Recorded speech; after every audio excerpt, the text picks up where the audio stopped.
quand je dis écrire avec son cœur, c'est vraiment avec toutes les émotions qu'on a en nous et se plonger à fond, quoi. Vraiment, il faut pas qu'il y ait de barrière entre nous et le personnage.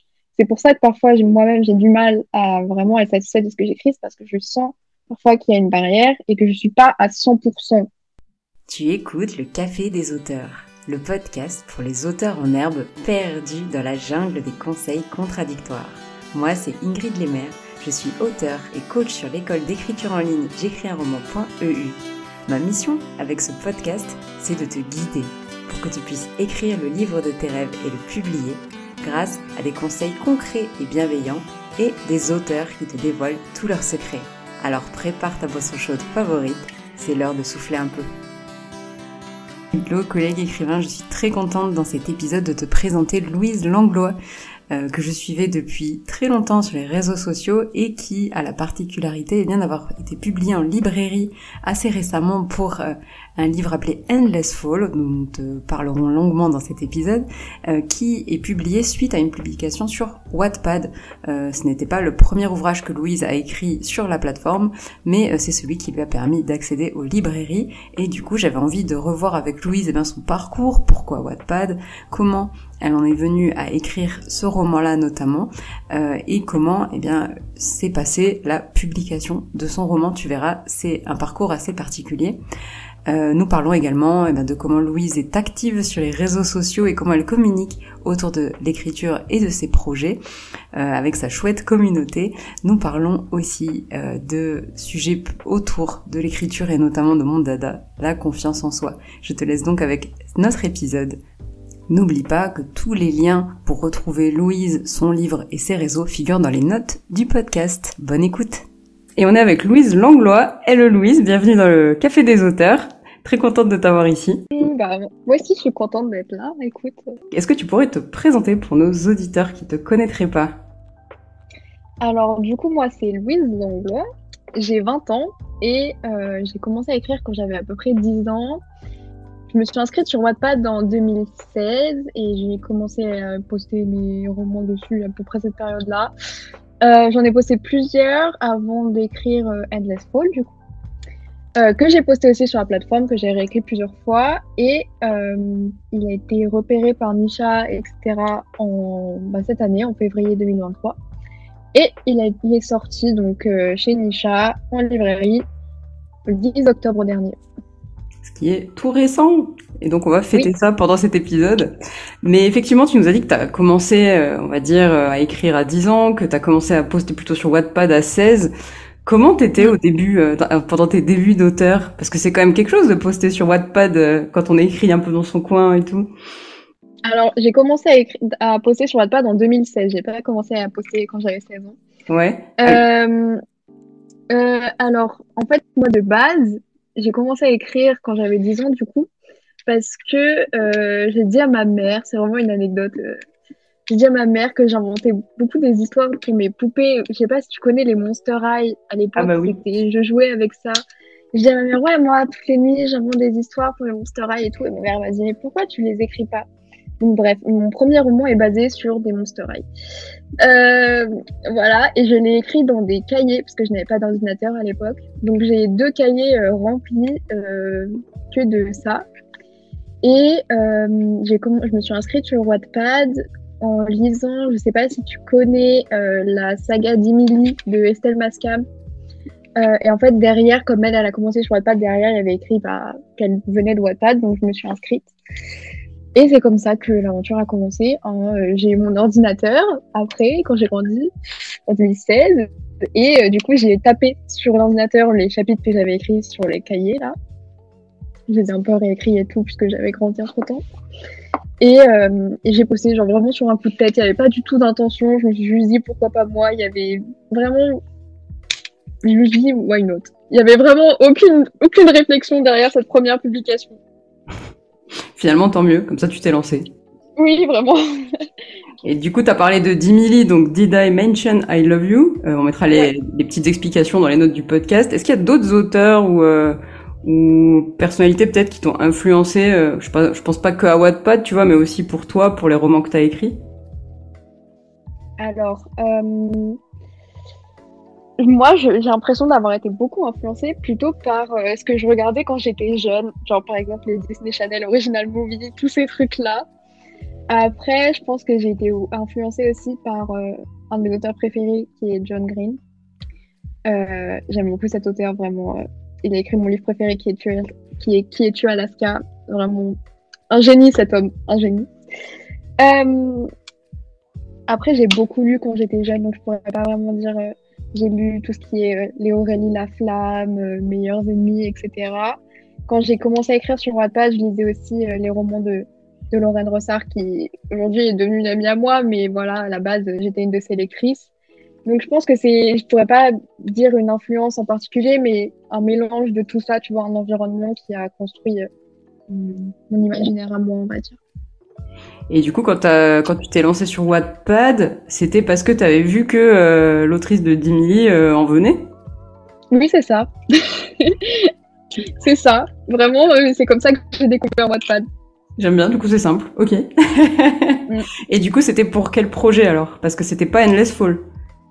Non, Endless Fall, c'est mon 3e roman. Donc je l'ai écrit en 2018, Endless Fall. Du coup, c'était pour justement poster le premier roman que j'avais écrit dans mes cahiers. Là, il faisait 82 chapitres. J'étais déter quand j'avais 10 Roman. Et du coup, je l'avais réécrit sur mon ordinateur. Et je l'avais réduit à genre une 30aine de chapitres, ce qui est un exploit. Et du coup, c'était le roman qui de base était basé sur les Monster High. J'avais créé des personnages à partir de ça, vraiment. Parce que ma Monster High préférée, c'était Claudine, et c'est un loup-garou, donc c'est un livre sur les loups-garous, quoi. Et voilà, c'est ça mon premier projet que j'ai posté sur Wattpad. Maintenant, je l'ai enlevé de Wattpad parce que j'assume plus, mais c'est lui qui a tout lancé. Et le deuxième? Et le deuxième, c'est Prémédité. Ah oui. Qui, pour le coup, c'est avec lui que j'ai commencé à avoir des lecteurs, parce que j'avoue que Contrôle, du coup, c'est le nom du premier projet, n'a pas trop marché, parce que je comprends tout à fait, hein, vraiment, c'était n'importe quoi ce projet. Du coup, Prémédité, c'est avec lui que j'ai commencé à avoir des lecteurs. Je l'ai posté en 2017, je pense. Ouais, j'ai commencé à le poster en 2017. Je devais être au collège. En fait, je peux participer à ce qu'on appelait à l'époque des échanges d'avis. Il y avait des groupes Wattpad de Facebook. Tu pouvais t'inscrire. Oui, parce qu'à l'époque, Facebook, c'était encore à la mode. Et tu pouvais t'inscrire et tu disais, genre, je suis disponible pour un échange d'avis. Tu allais lire les histoires des autres. Tu donnais ton avis sur leur histoire et en échange, ils faisaient pareil sur toi. Et en vrai, c'est comme ça que j'ai réussi à avoir des lecteurs réguliers sur Prémédité. Et voilà. À l'époque, j'avais pas encore Instagram, tout ça. C'est venu après. Et par contre, effectivement, Prémédité, c'est là que tu as commencé à avoir des lecteurs, etc. Parce que Endless Fall, il a un sacré beau nombre de lecteurs. Alors Prémédité, je sais pas, parce que je crois qu'il est plus sur ton profil. Non, je l'ai enlevé parce qu'il s'était fait plagier plusieurs fois. Parce qu'il était sur Wattpad, du coup. Oui, ouais. C'est vrai on parle beaucoup du positif, que si tu publies sur Wattpad, tu peux peut-être être repéré, mais il y a aussi un peu du négatif, et le plagiat, c'est pas ça peut arriver, on va dire. Après, j'ai toujours réussi à souvent les gens qui plagiaient, c'était pas vraiment les gens malhonnêtes, c'était surtout des jeunes filles qui, je sais pas trop leurs intentions, mais à chaque fois que je leur envoyais un message pour leur demander de retirer l'histoire, elles le faisaient. C'est juste que je l'ai enlevé parce que j'en avais eu marre, mais à chaque fois, je n'ai pas eu de problème, comme quoi je n'ai jamais eu besoin d'avoir recours à la justice ou quoi. À chaque fois que j'envoyais un message, elle me retirait. Bon, c'est rassurant alors. Oui. Et donc, quand est-ce que tu as commencé à écrire le 3e projet, qui s'appelle donc Endless Fall? Alors, Endless Fall, j'ai commencé à l'écrire du coup après avoir réécrit Prémédité plusieurs fois, en août 2018. Très précisément, parce que je m'en souviens parce que j'étais en vacances. Tu peux aider. C'est un bon repère. Oui, du coup, c'était en août 2018. Et à l'époque, j'ai pas commencé à le poster tout de suite sur Wattpad. J'ai dû commencer à le poster vers la fin d'année 2018. Et il n'a pas eu de succès tout de suite, finalement, Endless Fall. J'avais quand même une petite communauté de lecteurs, mais c'était vraiment une petite communauté, quoi. Mais ça a décollé petit à petit. J'ai pas eu un succès fulgurant dès le début, en fait. Genre, vraiment, c'était petit à petit. Mais finalement, Euh, mis bout à bout, ça fait un beau nombre de lectures, je pense. c'est ça. Au bout de plusieurs réécritures, du début de mon compte Instagram et tout. Et du coup, est-ce que tu peux nous raconter un peu l'histoire? Alors, je déteste faire des pitchs, vraiment. Courage. On me demande en dédicace, je suis en mode, oh non, madame, pas ça. Ah, si tu veux, tu peux faire court. Alors, Endless Fall, c'est l'histoire d'Eden, donc, qui est une prodige du patinage artistique et qui subit du harcèlement dans son lycée. Et donc, elle se réfugie dans le patinage artistique, clairement, c'est sa raison de vivre, quoi. Sauf qu'elle va faire une chute qui va lui coûter sa carrière de patineuse. Et donc, elle va perdre pied, clairement, et donc ses parents vont décider de déménager pour qu'elle prenne un nouveau départ. Et donc, elle va prendre ce nouveau départ dans un nouveau lycée où elle va rencontrer une bande d'amis assez loufoques, mais très attachantes. Et elle va rencontrer notamment Cole, qui est un joueur de hockey. Et très vite, il va lui demander de l'entraîner, en fait. C'est son entraîneuse personnelle. Sauf que Eden lui dit non, parce qu'elle veut plus rien avoir à faire dans une patinoire. Donc, lui dit non, voilà. Mais il va peut-être réussir à la convaincre finalement, et peut-être qu'il va réussir à la faire remonter sur la glace, je ne sais pas. Mais il est très bien ce pitch. Et merci, je suis contente qu'il te plaise. Et du coup, effectivement, cette histoire-là, qui était publiée sur Wattpad, maintenant, elle est dans toutes les librairies. Comment ça s'est passé? Exactement. Alors du coup, le chemin d'Endless Fall est très très long. Parce que comme je t'ai dit, j'ai commencé à l'écrire en 2018, on est en 2023. Donc il y a du temps entre les deux. Déjà, Endless Fall, il n'a pas été écrit d'une traite parce que j'ai commencé à écrire Endless Fall en 2018 et entre-temps, il y avait le concours Nos Futurs de chez Hachette Romo et j'ai décidé d'y participer en écrivant un roman qui s'appelle La Parole des Étoiles. Donc j'ai mis en pause Endless Fall. Donc au final, La Parole des Étoiles n'a pas gagné. Mais je suis quand même très satisfaite de ce roman, hein, je l'aime beaucoup. Mais du coup, il n'a pas gagné, donc j'ai pas publié La Parole des Étoiles. Donc j'ai repris l'écriture d'Endless Fall par la suite, que j'ai publié sur Wattpad.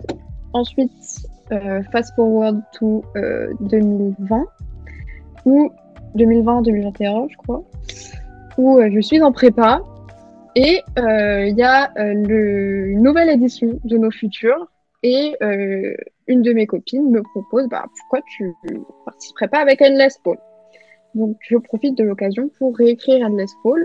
Entre temps, j'avais déjà revu plusieurs fois. Je réécris Endless Fall. Je ne sais pas comment j'ai fait pour le faire en prépa, mais je l'ai fait. Félicitations. Et donc il n'a pas gagné Nos Futurs non plus, mais honnêtement, j'y croyais pas.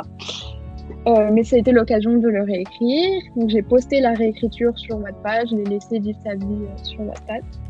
Et en octobre 2022, je l'ai envoyé à plusieurs maisons d'édition, mais pas Nisha. Je ne l'aurais pas envoyé, je l'aurais jamais envoyé. Il a reçu plusieurs refus.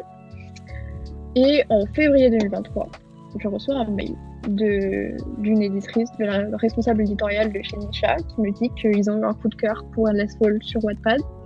Et qu'ils souhaitent qu'on s'appelle, donc on s'est appelé. Et c'est comme ça que ça a commencé. Donc en fait, oui. C'est pas l'édition traditionnelle, c'est pas le process traditionnel, parce que c'est eux qui m'ont repéré sur Wattpad.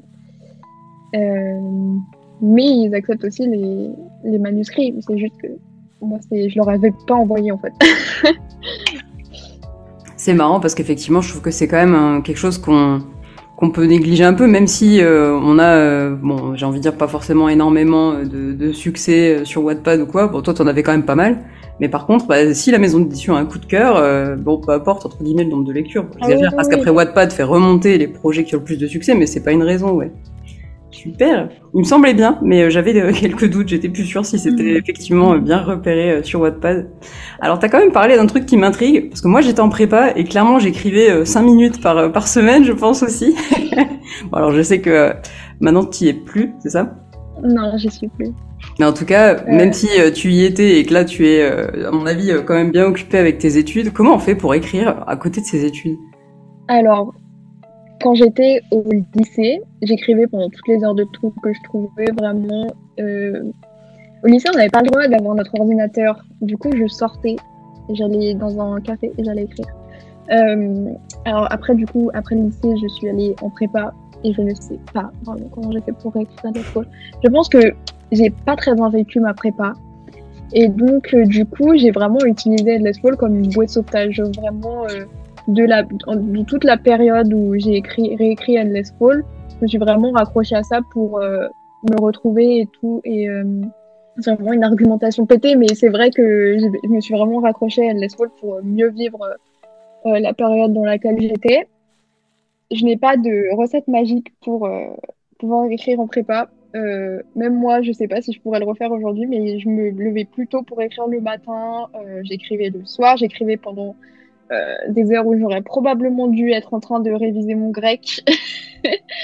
Et je me souviens aussi que je suis allée en voyage à Venise avec ma classe de prépa. Et pendant ce voyage à Venise, j'ai écrit partout. Mais quand je te dis partout, c'est vraiment dans les salles d'attente des musées, dans le Vaporetto, dans l'avion, mais partout, dans la nuit, dans la chambre d'hôtel où je devais probablement embêter tout le monde avec le bruit de mon clavier. Vraiment, mais écoute, ça a payé parce que j'ai réussi à finir dans les temps de la deadline du concours. Franchement, félicitations. C'est pas mal parce que c'est vrai que je trouve que ça montre aussi un truc qui est que ça dépend aussi du motif qu'on a, ouais, ou de la deadline qu'on a, quoi. Alors oui, des fois on n'est pas très motivé pour écrire, mais si demain on a une deadline et qu'il y a un éditeur derrière ou un concours, en général on est un petit peu plus motivé que ça. Ah oui, oui. Et aujourd'hui, par contre, donc t'es peut-être plus en prépa, certes, mais il faut quand même caser l'écriture dans son quotidien. J'espère que t'as arrêté d'écrire dans les files d'attente. J'ai arrêté d'écrire dans les files d'attente, effectivement. Aujourd'hui, c'est différent parce que du coup, je suis en double licence, donc j'ai pas énormément de temps. J'ai encore choisi la difficulté, mais j'ai quand même plus de temps libre. Mais comme j'ai pas de deadline, en fait, je me mets pas la pression. J'ai un nouveau projet sur lequel je suis en train de travailler, mais mon éditrice m'a pas donné de deadline, elle m'a dit de pas me mettre la pression. Donc, je suis un peu en roue libre. Donc, j'avoue que depuis la sortie d'Endless Fall, j'étais un peu en blocage, donc j'écrivais pas du tout. Et je m'y suis remise il y a peu et j'ai pas de routine très très régulière en fait. J'ai pas de la règle d'or d'écrire tous les jours ni rien. J'écris quand je peux, quand j'ai de la motivation. Ce qui est déjà pas mal. Et pour ce projet-là, par exemple, alors parce que c'est peut-être un petit peu différent avec les romans d'avant, est-ce que tu as préparé quelque chose avant d'écrire le premier jet? Ou est-ce que tu as entamé directement? C'est un projet que j'ai en tête depuis très très très longtemps. Et que j'avais justement en tête quand j'étais en prépa. Et donc en prépa, j'avais déjà Endless Fall, je ne pouvais pas l'écrire. Donc tiens, en plus je l'ai là. J'ai rempli tout un carnet d'idées pendant que j'étais en prépa et que j'étais frustrée de ne pas pouvoir l'écrire. Donc oui, on va dire que j'ai déjà une bonne base, mais j'ai pas de plan détaillé ni rien. C'est vraiment toutes mes idées. J'ai des idées de scènes éparpillées, j'ai des idées de dialogue, des idées de sujets que je veux aborder. C'est vraiment tout ça. J'ai bien les personnages en tête. En fait, généralement, je planifie pas dès le début. Je me laisse les premiers chapitres, les 10 premiers chapitres à faire au feeling pour apprendre à bien connaître mes personnages, à me les approprier et je commence à planifier ensuite. Donc, non, je suis pas partie avec un plan détaillé ni rien. Mais par contre, t'as un bon. Mais j'avais quand même du matériel derrière. Je suis pas partie sans rien, mais je suis pas partie avec un plan. Et quand t'écrivais tes romans là sur Wattpad, par contre, tu peux avoir peut-être des commentaires qui peuvent un peu t'influencer pour écrire la suite. Je sais pas si toi ça t'est arrivé. Non, pas vraiment. J'aimais bien voir les hypothèses des gens, mais j'ai pas vraiment comme j'avais déjà des choses en tête, je me suis jamais laissée trop influencer par ce qu'ils disaient. Et j'aimais bien voir les hypothèses des gens, c'était rigolo. Là encore, en dédicace, on m'a sorti une hypothèse et elle était incroyable, vraiment. J'étais choquée, les gens sont beaucoup plus intelligents que moi. Non, imaginatif peut-être, un petit peu. Et est-ce que parce que du coup comme tu publiais quand même les chapitres à mesure qu'ils s'écrivaient, je suppose, quand t'étais sur Wattpad, et du coup même si t'allais pas forcément prendre en compte les hypothèses farfelues, t'avais quand même un peu l'avis des gens, le retour. Et là, ton projet, tu l'écris pour l'éditrice, donc tu le publies pas sur Wattpad. si j'ai bien suivi. Non, du coup, est-ce que ça te manque d'avoir un petit peu ce retour-là à chaque chapitre sur l'histoire? Alors pour l'instant, en fait, j'en ai parlé à mon éditrice, mais il n'y a rien de sûr. Je lui ai juste dit mon projet. Elle a rien lu, elle a rien vraiment. Je lui ai juste dit, elle m'a dit, bah go, tu nous l'envoies quand t'es prête. Et on dira oui ou non. Pour l'instant, il n'y a rien de signé. Pour l'instant, non, parce que déjà j'ai des copines qui le savent, donc quand j'ai envie de leur envoyer des petits sneak peeks, je le fais. C'est bien ce qui me semblait. Mais c'est vrai que j'ai un peu envie de teaser tout le temps, quoi. C'est un peu frustrant, mais en même temps, j'ai vraiment très très envie de voir la réaction des gens quand je l'annoncerai officiellement. Donc voilà. À propos de réaction, du coup, effectivement, moi j'ai un souvenir, enfin ça fait assez longtemps que je te suis sur Instagram, et au début on avait des nombres d'abonnés un peu similaires, c'était assez cool, et j'ai l'impression que t'as eu un bon pic de visibilité avec Endless Fall, ou alors c'est peut-être moi qui ai pas tout suivi. Est-ce que c'est ça qui a fait que d'un coup, ouais, t'as commencé à avoir une plus grosse communauté sur Instagram? Oui, c'est vrai que la publication d'Endless Fall, ça a vraiment fait monter mon nombre d'abonnés sur Instagram et ma communauté en général. Mais j'avais déjà une croissance dans mon nombre d'abonnés avant d'annoncer Endless Fall, parce que j'avais commencé à faire des posts assez, je sais pas, je vais pas me lancer des fleurs, mais assez créatifs sur l'histoire d'Endless Fall pour déjà promouvoir le fait qu'il était publié sur Wattpad. Et mon compte Bookstagram aussi marchait pas mal. Voilà. Donc, donc c'est quand même un mélange de tout. Oui, c'est un mélange de tout. Je dirais pas qu'il était au point mort avant la sortie d'Endless Fall et que maintenant il a fait un boom. Je dirais que c'est un peu un mélange des deux, quoi. C'est vrai qu'en tout cas, tu es assez actif sur Instagram. On mettra le lien dans les notes du podcast. Moi, j'aime bien effectivement le côté communauté, ouais, où tu partages beaucoup de choses sur l'écriture, beaucoup de choses. T'as partagé beaucoup de choses sur un peu les coulisses d'Endless Fall aussi. On arrivait à suivre à peu près où t'en étais. Bon, sauf si t'avais peut-être pas le droit de nous dire certains trucs. Et à ce sujet, c'est un petit peu comme Wattpad finalement. Faut aussi un petit peu de courage pour se lancer sur Instagram. Est-ce que toi, du coup, c'est Wattpad qui, le fait de déjà avoir posté tes romans sur Wattpad, c'est bon? On est prêt pour Instagram après? Alors, moi, à la base, j'avais un compte Instagram où je publiais des citations. Je sais pas si tu te souviens, à l'époque, c'était genre 2017. Il y avait beaucoup de comptes de citations qui s'écrivaient sur Tumblr et après, on les mettait sur Instagram. J'avais un compte comme ça. Et donc après, en fait, j'ai archivé toutes ces citations et je me suis lancée j'ai décidé de me concentrer sur l'écriture et sur Bookstagram. Mais à la base, c'était ça. Donc, je pense que j'ai gardé les abonnés qui étaient à l'époque. On n'était pas beaucoup, hein, vraiment, on devait être genre 200. Après, j'ai lancé mon Bookstagram et ça a gonflé petit à petit. Ce qui a aidé aussi, c'est les différentes éditions de Nos Futurs, notamment du coup celle de La Parole des Étoiles. Parce que La Parole des Étoiles, malgré le fait qu'il n'ait pas gagné, il a été présélectionné. Il a été en finale. Il faisait partie des deux... c'est La rue qui nous sépare de Célia Samba qui a été publiée. Mais il a quand même été présélectionné par Hachette, ce roman. Donc c'est vrai que je me souviens qu'à cette époque-là, j'avais gagné pas mal d'abonnés. Mais j'ai encore une fois, quand je me suis lancée sur Instagram et sur Bookstagram, je me suis pas posé de questions, je me suis pas vraiment, mais j'ai aucun instant de survie, mais je sais pas, je me suis pas vraiment mis de pression ou quoi, ni de peur. Je sais qu'il y a beaucoup de gens qui m'envoient des messages pour me dire j'ai peur du plagiat sur Wattpad et je leur dis toujours, mais moi quand je me suis lancée, je me suis pas posé de questions, j'avais vraiment aucun. Alors que je sais que c'est un danger, mais à l'époque j'avais pas, c'était moins. On était moins, on était moins sensibilisés à ça. Donc je pense que je me suis vraiment lancée sur un coup de tête parce que j'étais pas vraiment au courant que ça se faisait sur Wattpad, les plagiats. Mais sur Instagram, non, j'ai pas vraiment de conseils à donner sur le fait de se lancer sur Instagram parce que je l'ai vraiment fait aussi sur un coup de tête et j'ai pas de conseils magiques à donner non plus sur comment faire développer sa communauté parce que, encore une fois, ça s'est fait petit à petit au fur et à mesure de mes posts. Ça se fait petit à petit, mais c'est vrai que je trouve que ce que je tire comme leçon, on va dire, de ton compte à toi, c'est que t'es plutôt régulière, bien présente et aussi bien transparente sur tout ce que tu peux bien Oui, sur c'est les vrai. coulisses, etc. Je me souviens que tu disais que ta mère relisait, je sais plus quelle partie, enfin, bon, c'était peut-être il y a longtemps, ça, je sais pas.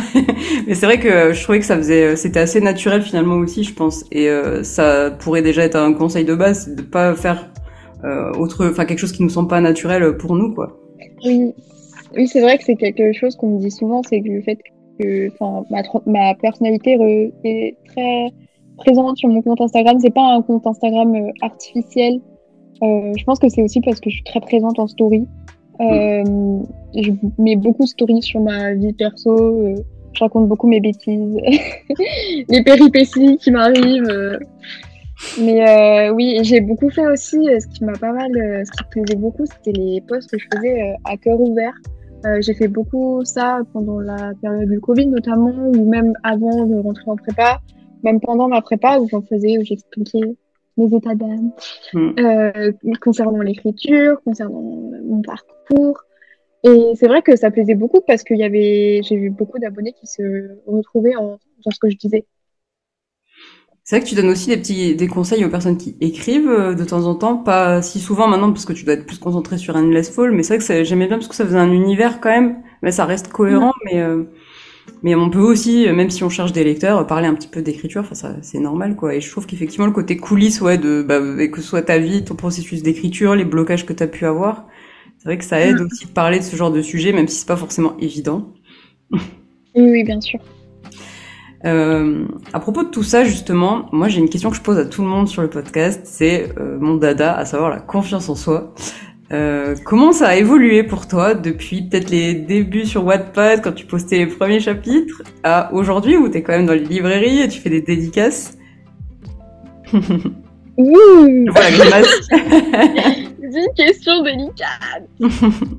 Ça peut ne pas avoir évolué, hein, après. Ah si, je pense que ça a évolué quand même un peu.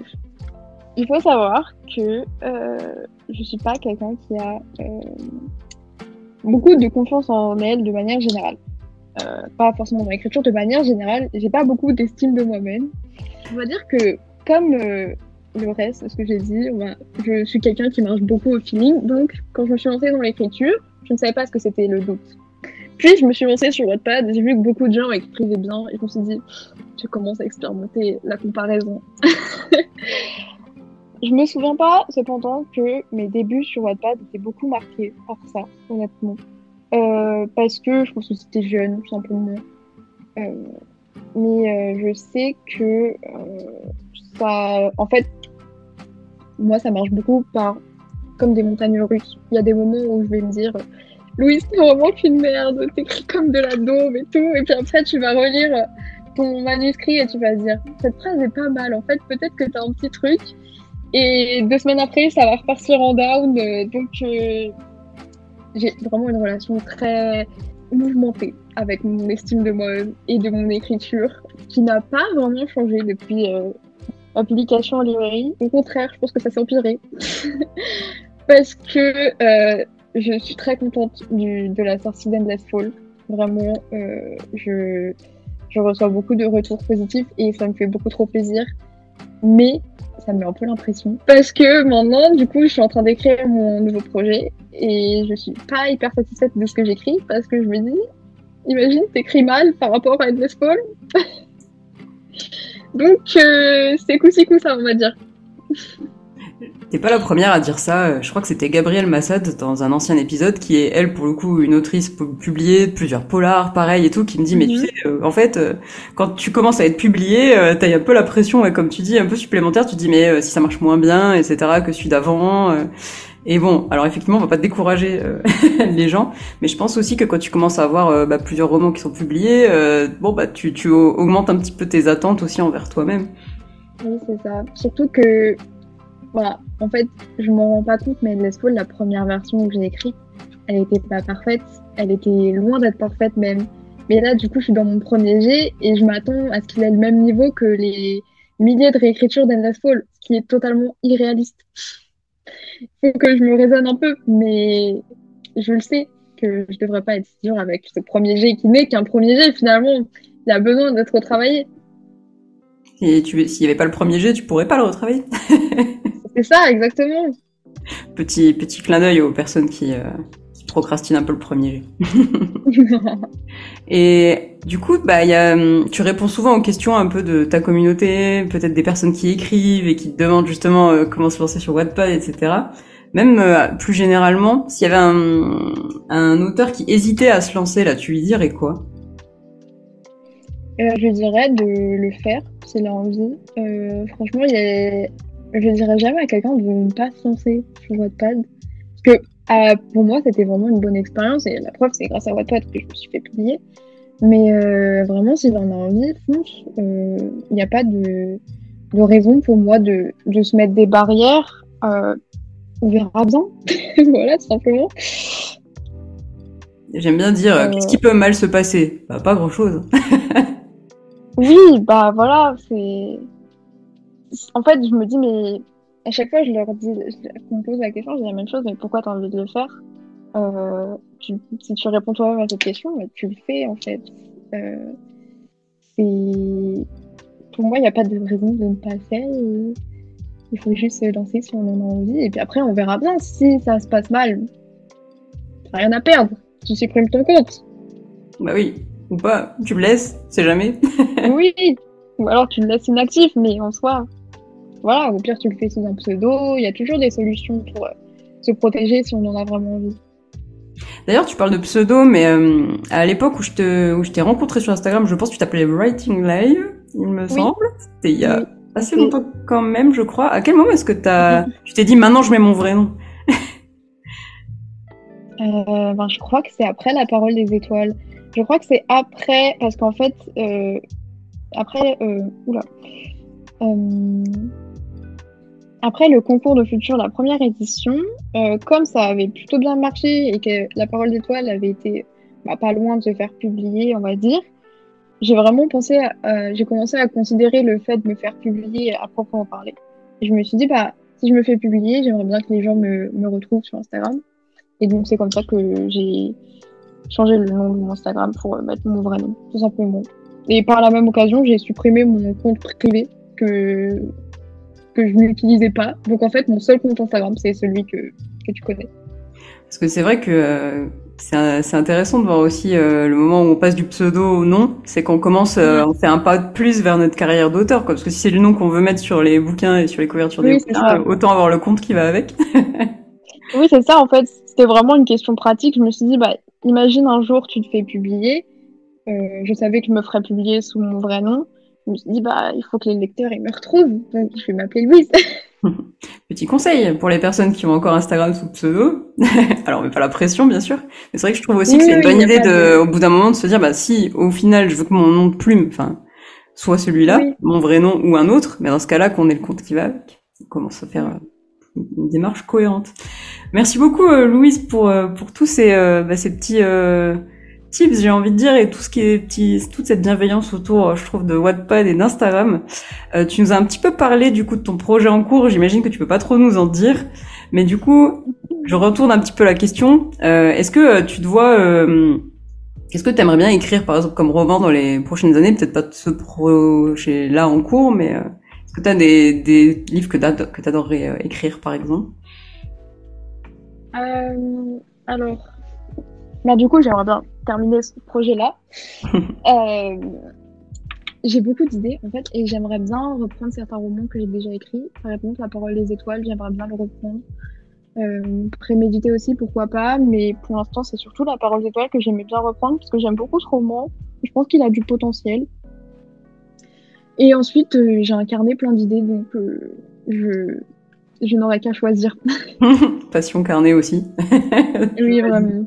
Merci beaucoup, Louise. Est-ce que tu as un petit mot de la fin? Je dirais à tous les gens qui écoutent ce podcast que mon meilleur conseil d'écriture, c'est, je réponds toujours la même chose, mais c'est parce que pour moi, c'est ce qui marche le mieux, c'est d'écrire avec son cœur. Et c'est pas juste une expression très niaise, d'écrire avec son cœur.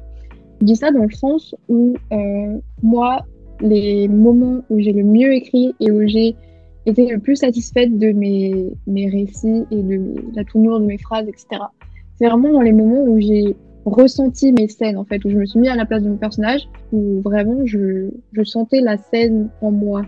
C'est très mystique comme explication, mais vraiment, quand je dis écrire avec son cœur, c'est vraiment avec toutes les émotions qu'on a en nous et se plonger à fond, quoi. Vraiment, il faut pas qu'il y ait de barrière entre nous et le personnage. C'est pour ça que parfois, moi-même, j'ai du mal à vraiment être satisfaite de ce que j'écris, c'est parce que je sens parfois qu'il y a une barrière et que je suis pas à 100% au niveau des émotions, etc. C'est ça mon meilleur conseil, c'est d'écrire avec son cœur et de donner tout ce qu'on a. Merci beaucoup, Louise. Merci beaucoup d'avoir écouté cet épisode jusqu'au bout. S'il t'a plu, tu peux lui laisser 5 étoiles sur Spotify ou Apple Podcast ou encore le partager à un collègue auteur. Et pour aller plus loin, tu peux rejoindre la communauté des auditeurs du podcast sur j'écrisunroman.eu/hello pour écrire avec nous, papoter ou encore me poser toutes tes questions. Et moi je te dis à bientôt au Café des auteurs.